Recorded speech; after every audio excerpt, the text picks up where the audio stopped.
Cool. All right. Good. So, Nimrod, the Tower of Babel and globalism. Nimrod, I think if I remember right, when I was a kid, if somebody was kind of an idiot, we would call him a Nimrod. I don't know. Did anybody else do that when you're... Yeah, was that? Okay. I was trying to remember if that was actually the word. Well, he kind of was an idiot, and we'll see why tonight. So, what we're looking at tonight is like what happened after the flood. We were studying the flood and Noah last week. And what we'll see is, Noah had kids, and then they had kids, and then their kids had kids, and so on and so on. But it didn't take very long for them to get in trouble. And that's what we're going to start with tonight. So in 10, it starts out saying, "This is the account of the families of Shem, Ham, Japheth, the three sons of Noah. Many children were born to them after a great flood." So then we move into verses 2 through 7, which is a whole list of genealogies that I won't embarrass myself trying to pronounce all those names.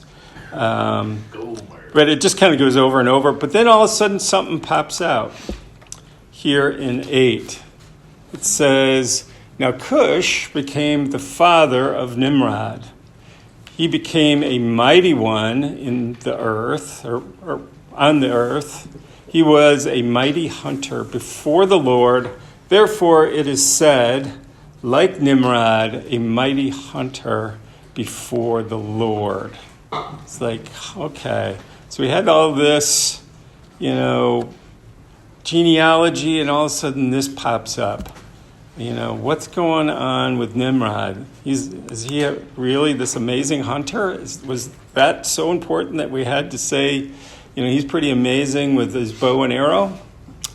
No. What we find out is that he was probably a hunter of men, a warrior or a conqueror. And then when it says, before the Lord in verse 9, it probably means in defiance of the Lord. So if we really understand how the language was used back then, we kind of can pull out some of these nuances. And then if we go later on in the Old Testament into 1 Chronicles 1:10, we find out that Nimrod was really the first global tyrant, where it says, "Cush became the father of Nimrod. He began to be a mighty one in the earth." This mighty one would have been referred to like a conqueror. So, okay.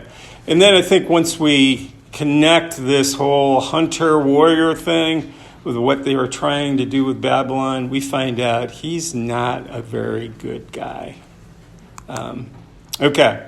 So now we're in Genesis 11, 1 through 9. Does anybody want to read a few verses on this? Anybody? Sure. At one time, the whole world spoke a single language and used the same words. As the people migrated eastward, they found a plain in the land of Babylonia and settled there. They began to talk about construction projects. "Come," they said, "let's make great piles of burnt brick and collect natural asphalt to use as mortar. Let's build a great city with a tower that reaches to the skies, a monument to our greatness. This will bring us together and keep us from scattering all over the world." But the Lord came down to see the city and the tower the people were building. "Look," he said, "if they can accomplish this when they have just begun to take advantage of their common language and political unity, just think of what they will do later. Nothing will be impossible for them. Come, let's go down and give them different languages, then they won't be able to understand each other." In that way, the Lord scattered them all over the earth, and that ended the building of the city. This is why the city was called Babel, because it was there that the Lord confused the people by giving them many languages, thus scattering them across the earth. Thank you, Alex. Okay, so most of us have heard this story before. And so if you're kind of seeing it for the first time, haven't really studied it, you may be asking, it's like, okay, they built a tower. Why was God so upset? So that's what we want to look at, is we want to dig into some more of the details here of why this was a problem. So we start out with the fact that this Babel was founded by Nimrod. And Nimrod, that name is referred to as rebel. And that, as we talked about before, Nimrod was probably a bad dude, a hunter of humans, a conqueror. So this was a problem. Here God had just finished this whole flood thing. It was kind of a reboot. We're going to start all over again. And now we're a few generations in, and God's saying, uh-oh, what's going on with Nimrod? And, things are starting to go bad again already, and we need to kind of rechart some things here to be sure it just doesn't go to chaos within just a few generations. So this tower, which was talked about, designed to reach the heaven. Well, they weren't idiots. I mean, they had to know that, they weren't going to get to heaven, right? But I think what we're talking about here was a ziggurat, which was this like temple type of structure that they used to get up on top. There was an observation deck of which then they could look into the heavens. With that, many feel that they were using that tower more for astrology. They were up there looking at the stars, charting out the stars, and that, in astrology, some of these stars, they see gods in these stars. And so you can see why God's saying, uh-oh, this is a real problem. These guys are united together with a vision, and they're accomplishing these things. What are we going to do about this? So if they're up there, really worshiping other gods, that's a problem.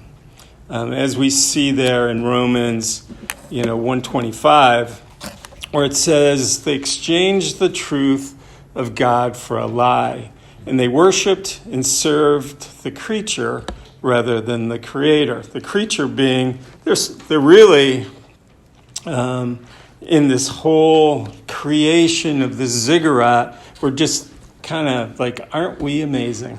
Look what we can do. And that's really part of what they were worshiping. They were worshiping the creature versus the creator. All right.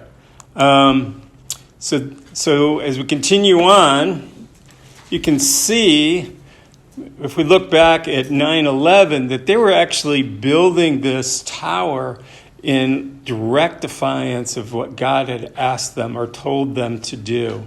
He had told them in 9:1, he says, then God blessed Noah and his sons and said to them, be fruitful and multiply and fill the earth. Instead, they focused, instead of going out, they came together to go build this tower in Babylon. And that's what it says there in 4. It says, they said, come, let us build for ourselves a city. Otherwise, we will be scattered abroad over the face of the whole earth. So God was giving them direction, and they decided, I'm not going to listen to God. I know better, and we're going to go this other direction, which was pretty much the opposite. So that's really freaking arrogant. It's like, we know better than God. We don't have to follow his direction. It's like, really? Okay. who's the creator and who's the creation, or created. I think that would probably frustrate God. And then, this whole building of Babel, what was the reason for it? It was really self-promotion. They said, "Come, let us build for ourselves a city and a tower whose top will reach into the heavens." And then here's the kicker. "Let us make for ourselves a name." So, they're choosing to live a life that they thought was good for them. It was self-focused. It's all about me, and not believing that God knew better. Just a few generations of what God had done with their ancestor Noah. I mean, look what the power and what he had accomplished to allow those ancestors to move forward. And they're just choosing to ignore that. That would probably upset God. So they're using one language and political unity against God, as it says there in 6. They have just begun to take advantage of their common language and political unity. Just think of what they will do later. Nothing will be impossible for them. So I would say, to compare us to them, so then the languages broke up, hence the whole term Babel. They're all speaking different languages and they spread out. For us today, we do have a much more common language. Just about any educated folk, their second language is going to be English. And even if it isn't English, with the internet and all the access to things, we can translate and speak the same language really easy today that we couldn't have done back in history. As far as political unity goes, I'd say probably not so much. But when we have a common foe, look at, with Russia or whatever as a common foe, we've pulled a lot of people together, maybe not everybody, to support Ukraine. So very interesting. Brian's going to talk more about that in his section. Again, kind of continuing with why God upset. We had to be really cautious, and God knew this, that, if they were united, they had this unbridled effort apart from God's wisdom and direction, which really can lead to devastation. God was intervening out of love. It wasn't just because he wanted to suppress them. He just knew where this was going to go, and it was going to go quickly. I think this chart is really, really interesting. Maybe you've seen this before. But, what it talks about, all the way from back in 2400 BC, is the amount of technical advancements. And this is a cumulative number added on top of each other. And essentially, from very early on, not a whole heck of a lot was going on. I don't know what these inventions were. Fire, a wheel, I'm not sure. But not a whole heck of a lot was going on. And partly because they couldn't really communicate or build on top of each other what they have learned until we had printed words, until we had libraries, until all of a sudden now we're kind of being unified in direction, and now it is just skyrocketed with the proliferation of data and internet, and being able to this scientist learn from this scientist and build on that scientist, such that things are just skyrocketing, unlike any other time in history. Very interesting. So you can see the effect that God had when he knew what he was doing. What a surprise, right?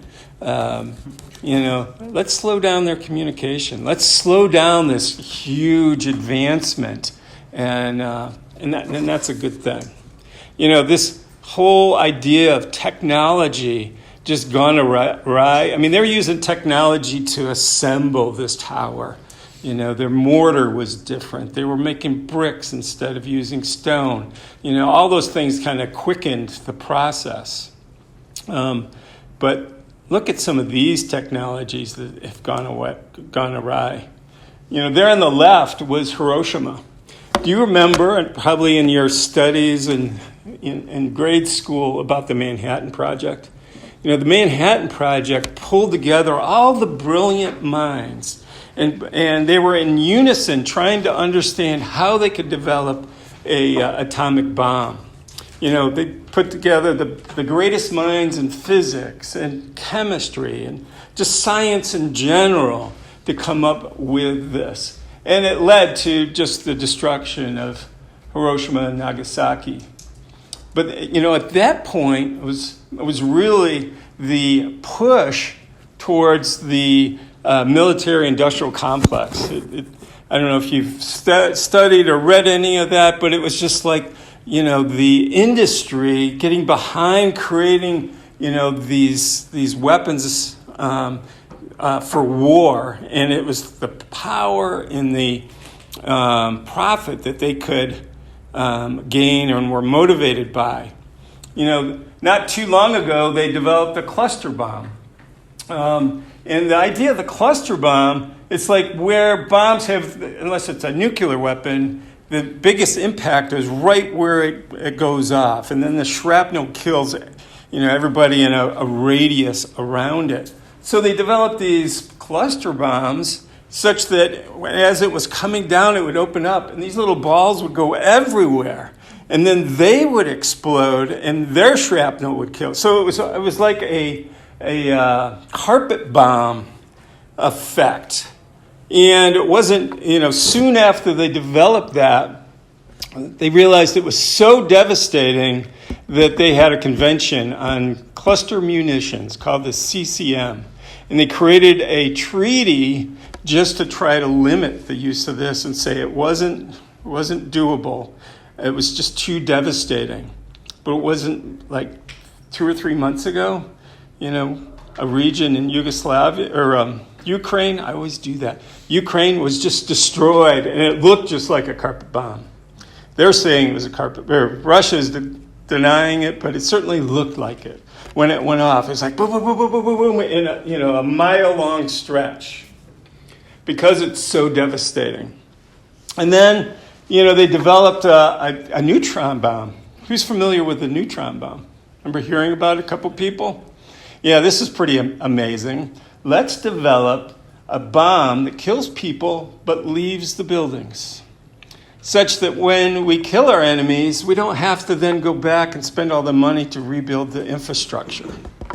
Amazing. I mean, it's just like this destruction or technology gone wild. Pretty scary. You know, so, you know, we sit here, it's like, well, we're not really part of the whole bombing world.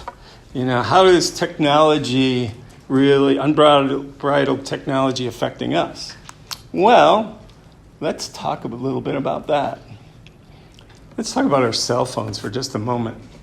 You know, it seemed like such a great innovation, right? We have access to information that we never had access before. But did we really think through long term of the consequences of have instantaneous information and entertainment? You know, we see, you know, young kids, that's their babysitters. You know, here they are in this beautiful nature preserve, and what are we doing? We're on our phones, or we're taking selfies. You know, it's like we aren't even enjoying this beauty that the Lord has given us. Or when we're supposed to be relational. You know, how many times have you seen when people are just sitting around and half of them are on the phone? Just like Sarah on her phone. You're taking notes. I know. I'm just busting on you. I just happened to see you. And it's behind her purse, too. She's hiding it. So you wouldn't call me out. Anyway. Yeah, that's okay. Yeah, would you like to tell everyone what you are doing? Or no? I don't know. Who's seen that documentary, Social Dilemma, on like Netflix? If you haven't seen it, I highly encourage it. You get to see the impact that social media is having on our culture and on our minds.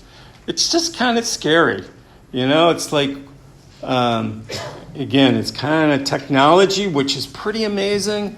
But, boy, we got to figure out how we can put some boundaries on it, because I think it's having a really negative effect on our culture. All right, so that's kind of a rabbit trail, but it was what I could think of that tied to, super advanced technology and not really thinking about what it's going to do to us long term. So for me, Asta's not here. Asta's the only one I know that has a tattoo that says "Be Still" on it. It's on her ankle. And you have one too? No, Marissa does. Oh, does she? Oh, okay. Yeah. I mean, it's a reminder for her. It's like, okay, I need to stop striving. I need to be still and know that I am God. I will be exalted among the nations. I will be exalted on earth. For me, it's like, I need to be able to slow down. In a practical sense, maybe I need to put my cell phone in jail, or at least designate quiet times. For me, and maybe I think some of you are on Helping Hands Farm, nature is a big deal for me. I just am in awe at sunrises or sunsets when it's quiet, and I just see God in that. I mean, the beautiful Creator and how amazing He is.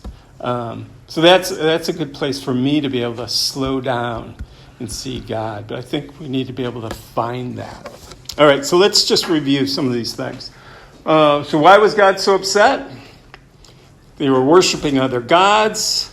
They were defying God's command. They were, all into this whole self-promotion. And they were being unified and driving towards some technology which was away from God. So let's just then look at maybe some parallels, some questions for you. So are we seeking other idols? Are we seeking praise or comfort or materialism? Tim Keller wrote a book a number of years ago called Counterfeit Gods. I highly recommend that. It's amazing the impact of having other idols in our life other than God.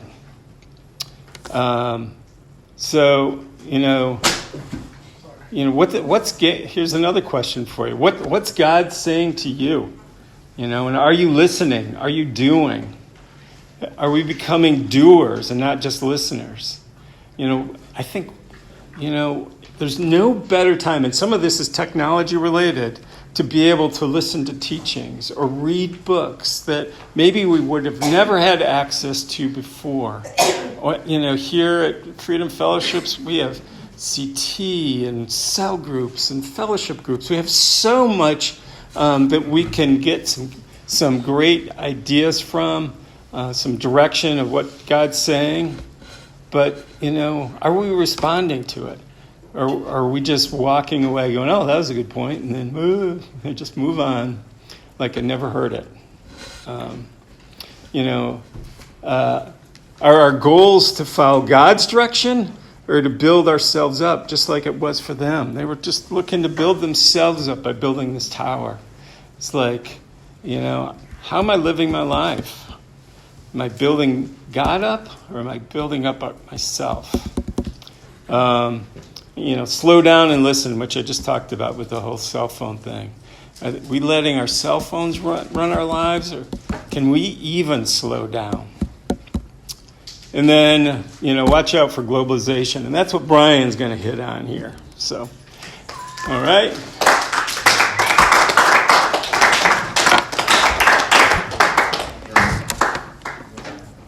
While you guys transition, can I add one to your list? Oh, absolutely. Stuck out to me. I read in the commentary that in verse 3, where it's like the 5 material, I was like, that's weird.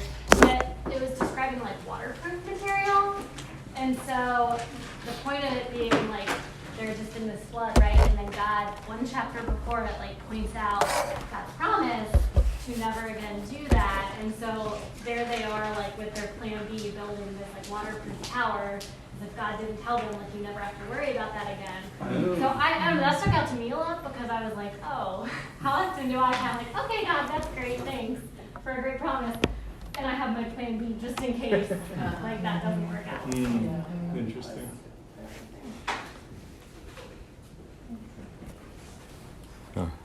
In case you got to take notes on this device here.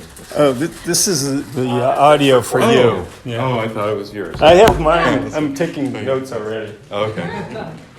You know, on your chart of technological advancement, I was looking at all the little pictures and stuff, and I didn't see sliced bread on there. I mean, that's... But yes, as Ted mentioned, the first globalist was Nimrod. Well, he said the first global tyrant, but the first globalist was Nimrod. And we see from the very beginning in our chapter in Genesis 11 that when all people get together and try to build something to show God up, God doesn't put up with that, and that's why he confused all the languages, and he just utterly ruined that tower project. And so I think we can say that man just kind of has this tendency, this desire for globalism.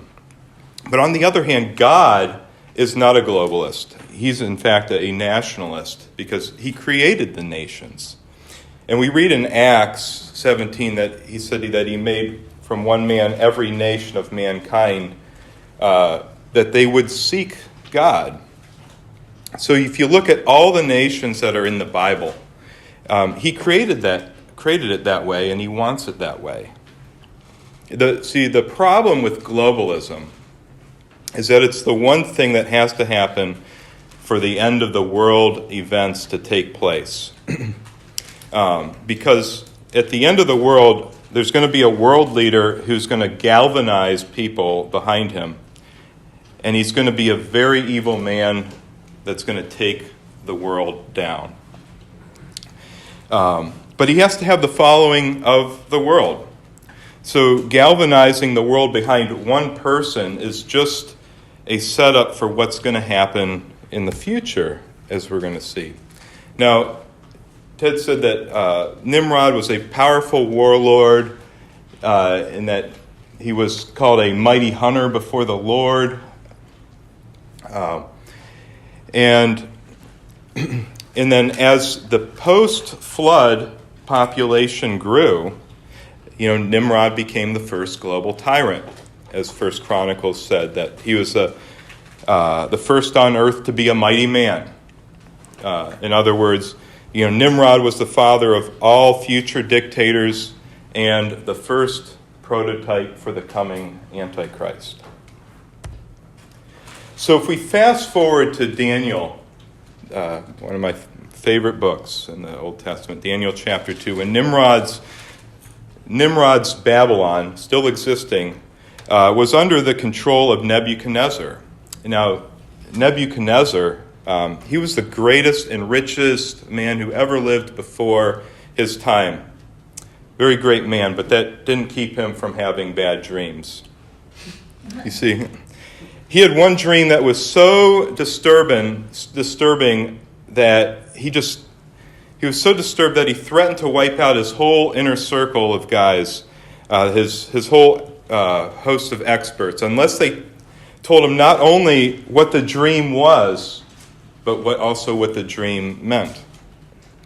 So if we recall that Daniel was a part of this inner circle of Nebuchadnezzar, and Daniel, only he, with the power of God, was able to reveal that dream to Nebuchadnezzar.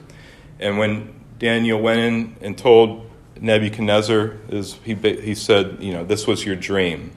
You saw a massive statue. Had a head, the head was gold, the chest and arms were made out of silver. It was bronze from its stomach to its thighs, and the legs were iron, and the feet and the toes were partly iron and partly clay. And then after that statue, you saw this. You saw a rock that had been quarried out of the earth by an invisible hand, and this rock flew through the air, and it struck the statue and broke it into a million tiny bits that were swept away in the wind like chaff. And then the rock began to grow, and it became so large that it covered the whole earth. Wow, this is some dream. I've had some dreams, but this one, I don't know. Here we have in Daniel the most complete prophecy for the course of history and what things are going to look like in the future. Why is this so important to globalism, you might ask? Well, the head of gold represented the empire of Babylon. Nimrod's Babylon, Nebuchadnezzar's Babylon, the current empire that was in power when this dream happened. And then the chest of silver with two arms was the next great empire, the Medo-Persian Empire. One arm for each part of the nation. The stomach and thighs of bronze depicted the next stage in history, that empire of Alexander the Great and the empire of Greece. Then the legs of iron represent the Roman Empire. And then the feet and the toes are the final world empire that will arise sometime in the last days. Now this rock, in the dream, that will come to demolish history at its zenith and establish a truly global kingdom marked by righteousness and peace.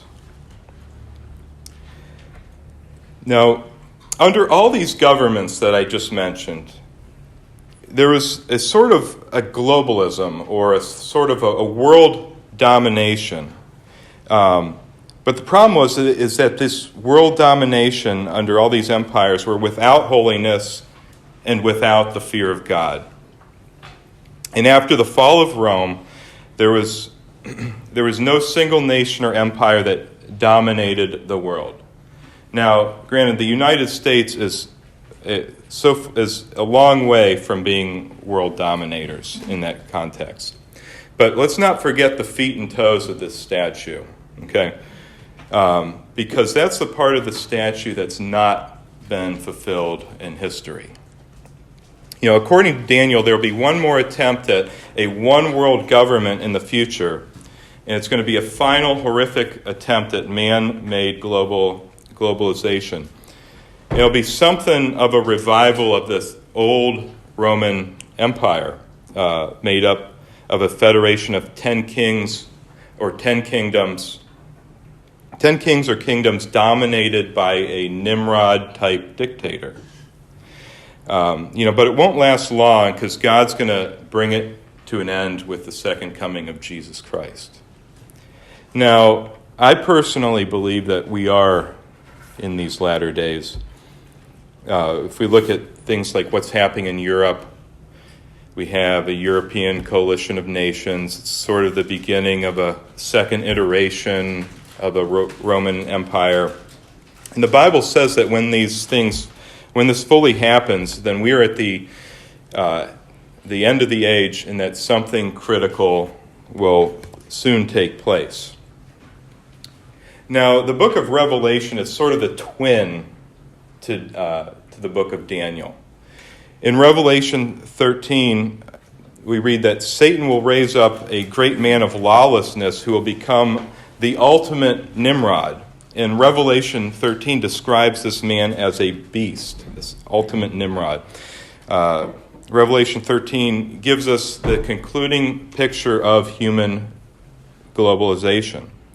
It says the beast will come out of the revived Roman Empire, and he will rebuild the ancient Babylon for his world capital. And this guy will be on the verge of uniting the armies of the world, and it'll be the last great attempt to finally destroy Israel.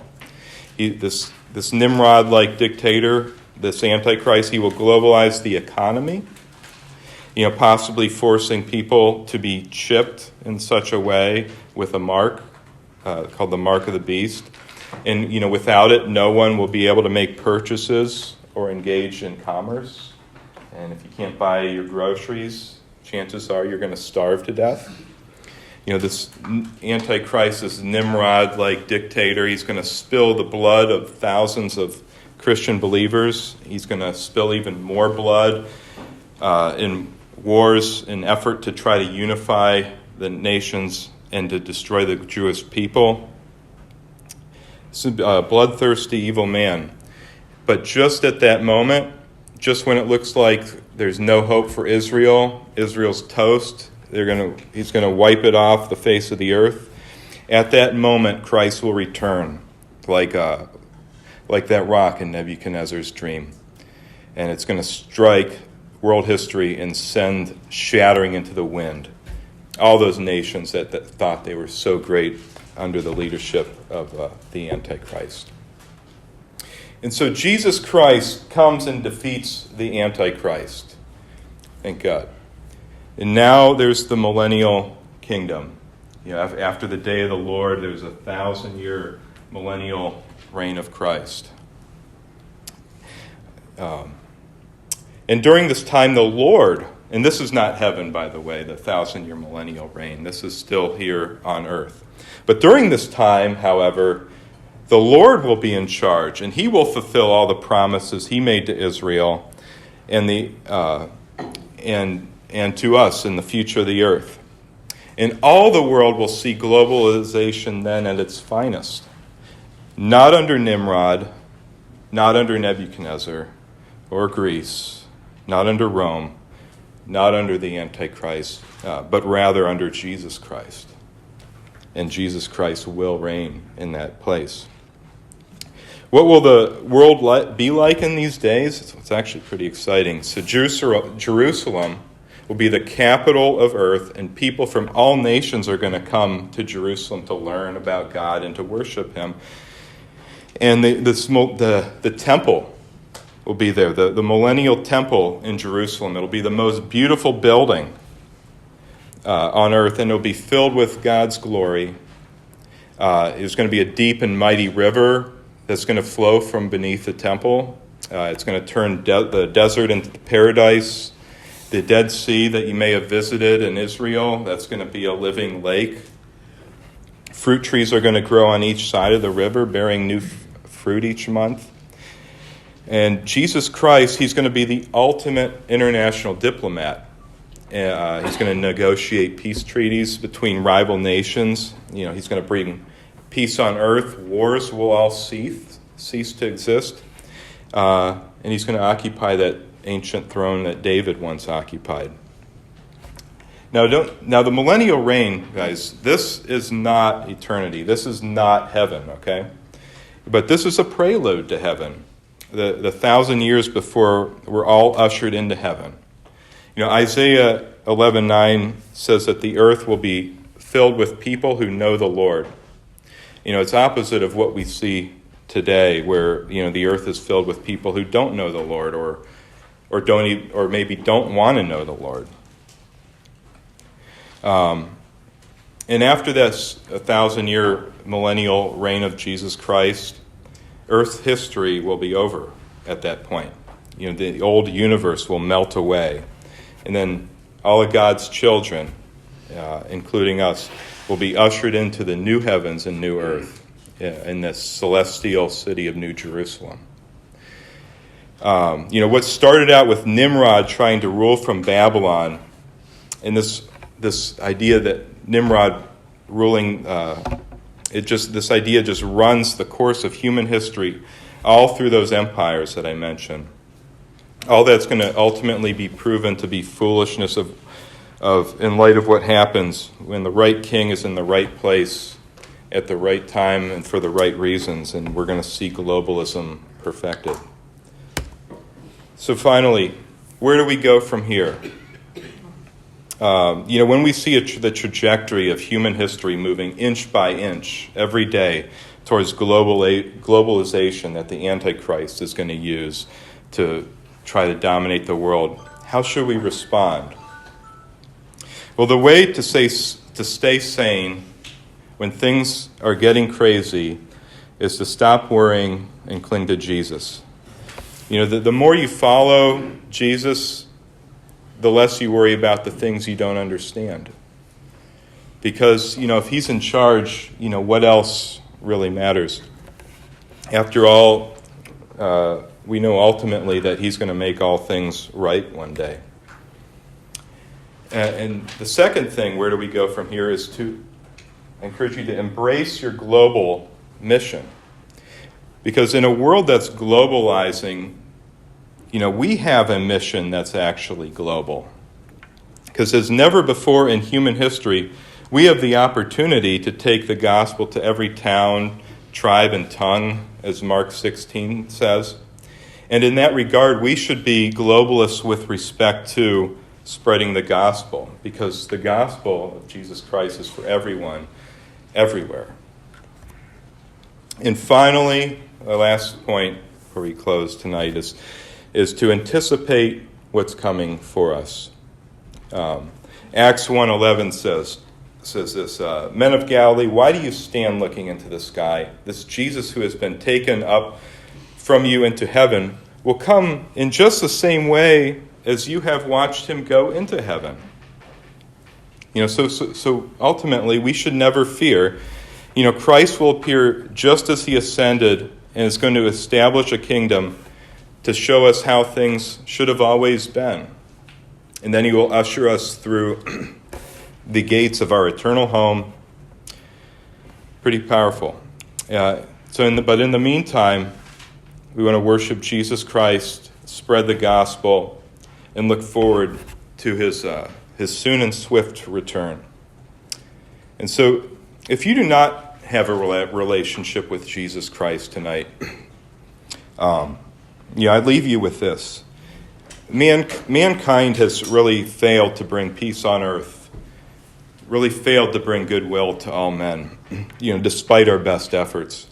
We have failed to learn that putting our hope and trust in man-made governments and institutions, it's not the answer.